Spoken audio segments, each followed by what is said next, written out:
Ya, ini cukup viral saat ini dan untuk mengetahui bagaimana belanja cermat dengan menggunakan metode COD ini agar kita tidak gagal paham dalam berbelanja online, kami saat ini sudah terhubung bersama dengan pakar e-commerce Ignatius Untung. Mas Ignatius, terima kasih sudah bergabung bersama kami hari ini. Kita lihat tadi mungkin Mas Ignatius sudah menonton video ini begitu ya, ada permasalahan begitu bahwa si pelanggan membuka barang yang sudah ia beli melalui online shop namun belum membayar. Nah, ini ada perbedaan mendasar sebenarnya sistem COD dengan sistem transfer dalam belanja online. Sebenarnya sistem dan mekanisme kalau kita mau belanja online dengan sistem COD itu seperti apa, Mas Ignatius? Ya, sorry Mbak Poppy. Jadi COD itu kan sebenarnya kan ya awalnya dibuat sebenarnya karena orang tidak percaya ya.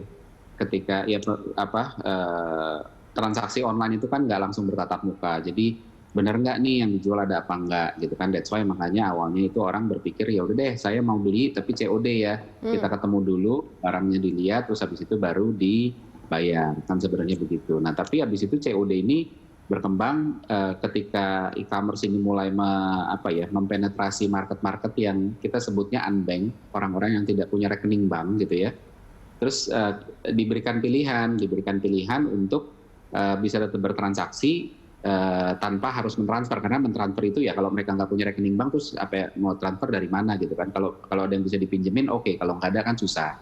Nah, cara-cara ini yang sebenarnya jalan. Jadi tapi COD sendiri sebenarnya juga ada bentuknya macam-macam ya. Jadi kalau saya lihat sendiri sebenarnya ada 3 yang paling umum ya. Yang pertama itu sebenarnya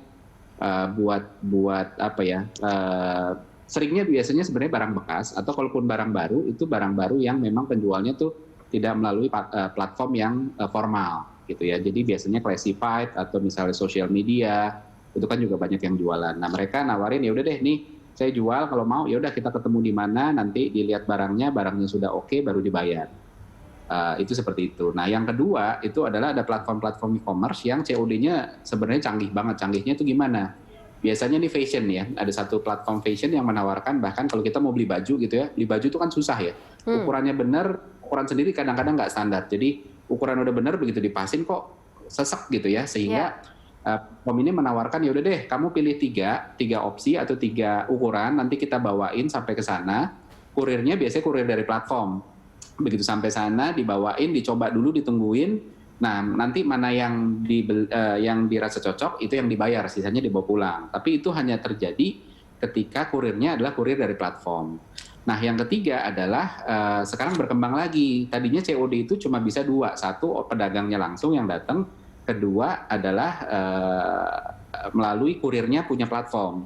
Nah, sekarang ketika e-commerce berkembang, pemain logistik ini juga ambil kesempatan dengan cara ya udah deh yuk lewat perusahaan kurir gitu ya, perusahaan logistik, nanti mereka yang tagihin COD-nya.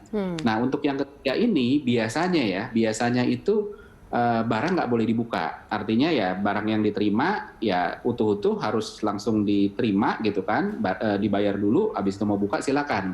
Ketika barangnya nggak sesuai, kalau saya lihat nih kan sebenarnya barangnya nggak sesuai ukurannya, pesannya 40 dikasihnya 40. Itu komplainnya nanti langsung ke platform. Jadi tinggal komplain ke platform, nanti ya platform yang ngurus, entah platform menanggung biaya untuk kirim balik, terus nanti dikirim balik lagi yang baru, atau dikirim yang baru sambil di pick up yang salah ukuran. Itu sebenarnya bisa begitu. Jadi ya gitu sih.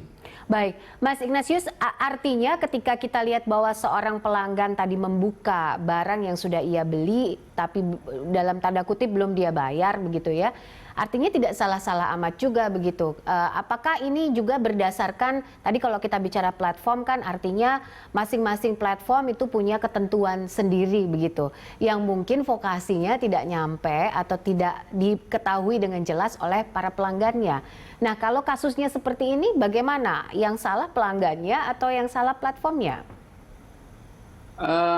Biasanya gini, jadi kita nggak bisa nebak-nebak ya. Ini nggak tahu mereka si pembelinya ini beli di platform apa. Kalau dia belinya di platform sosial media atau di classified, sebenarnya nggak salah-salah amat. Karena kalau di social media atau classified biasanya memang tidak terlalu detail, karena kan ya berdasarkan deal antara penjual sama pembeli gitu kan.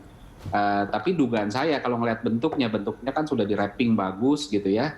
Dugaan saya itu di platform marketplace ya, platform yang lebih formal gitu, yang biasanya nyediain pembayaran escrow. Nah, kalau platform seperti ini sebenarnya harusnya memang tidak boleh dibuka dulu gitu kan, kecuali memang ditulis. Nah, biasanya platform ada term and condition-nya tuh, kalau membayar dengan COD nanti barang diterima dulu, barang dibayar dulu, terus baru diterima. Nanti kalau udah komplain baru ditindaklanjuti. Nah, kalau saya melihatnya sebenarnya gini, agak kasihan sebenarnya kurirnya ya, walaupun kurirnya juga ya secara teori sebenarnya ketika kurir memberikan tanpa dibayar itu juga sebenarnya tanggung jawab dia. Kalau belum bayar ya jangan dikasih, karena aturannya harus dibayar dulu baru dikasih. Tapi mungkin karena pembelinya udah sebegitu ngotot dan sebegitu antusiasnya, ayo nih barang yang saya tunggu-tunggu gitu ya, sehingga dipaksa untuk diberikan, ya sudah. Nah, saya ngelihatnya sebenarnya video ini juga kalau dilihat angle-nya kan sepertinya dibuat oleh kurirnya ya. Ini sebenarnya solusi tepat juga buat si kurir, karena dia bisa nunjukin bukti bahwa ini yang buka, bukan yang maksa buka, pembelinya loh, bukan saya loh gitu. Oke. Kalau sudah seperti ini kejadiannya, seharusnya ini bisa menjadi sebuah pelajaran untuk para customer dan juga para pengusaha yang juga mempunyai platform tertentu atau online shop tertentu. Karena kan ketika kita berbelanja secara online atau melalui sebuah platform tertentu kan ada bukan hanya mendapatkan barangnya gitu ya, tapi juga kita ada lifestyle experience atau gaya hidup yang pengalaman gaya hidup yang ditawarkan oleh para penjual di sini. Nah, ini seperti apa? Apa yang bisa input yang bisa diberikan Mas Ignatius baik sebagai pelanggan ataupun sebagai yang punya platform saat ini?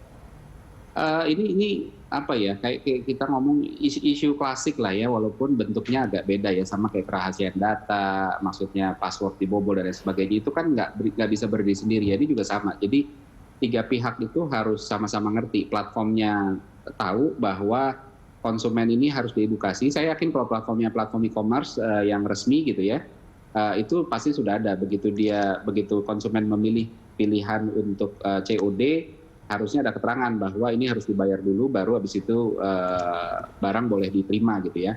Itu satu. Jadi dari sisi platform punya kewajiban untuk mengedukasi bahwa ini harus jelas loh term and condition-nya.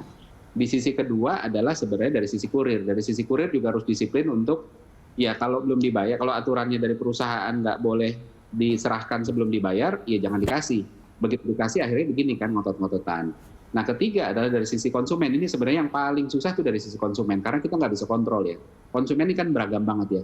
Kita selalu bilang bahwa isunya masih sama lah, digital literacy gitu. Ketika orang tidak terlalu mengerti gimana sih cara bertransaksi secara online, dia bisa saja menjalankan sesuatu yang walaupun secara logika masuk akal. Benar dong, orang kita beli barang ya kita lihat dulu, baru habis itu kita bayar. Nah, tapi masalahnya platform-platform tertentu punya aturan yang berbeda, dan ya biasanya kalau memang platformnya sudah